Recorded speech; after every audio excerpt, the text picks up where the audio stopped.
Le ministre de la Construction, du Logement et de l'Urbanisme, Bruno Nabagné-Koné, a procédé hier à la remise de 60 motos, de tenues et autres équipements, gilets, chaussures de sécurité, casques, à la brigade de contrôle et d'investigation qui vient d'être renforcée de 124 nouveaux agents.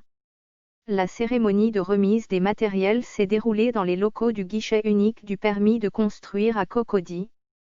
Bruno Koné a justifié ce renfort du dispositif de contrôle sur le terrain par la faiblesse de l'impact des normes édictées à travers le Code de la construction en vigueur depuis 2019 du fait de l'incivisme de bon nombre de concitoyens.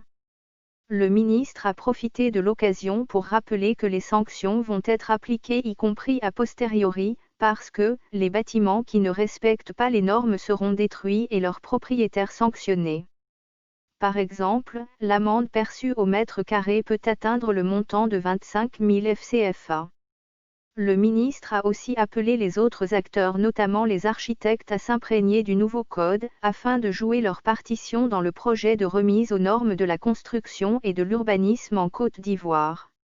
Aux agents bénéficiaires des engins roulants et d'autres matériels de travail, Bruno Koné a dit son souhait qu'ils servent exclusivement dans le cadre de leurs fonctions de contrôle.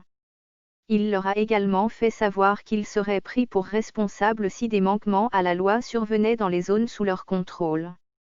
À l'entame de son intervention, Bruno Koné a rendu un hommage appuyé au défunt Premier ministre, Amadou Gon Coulibaly, qui a personnellement suivi de très près la relance du guichet unique du permis de construire et de l'institution du nouveau Code de la construction.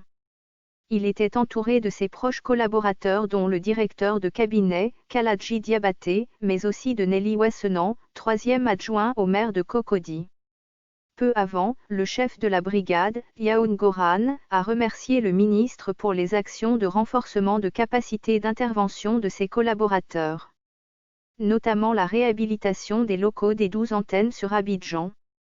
Par ailleurs, il a sollicité la dotation en véhicules de type 4x4 et davantage de carburant pour l'ensemble des antennes.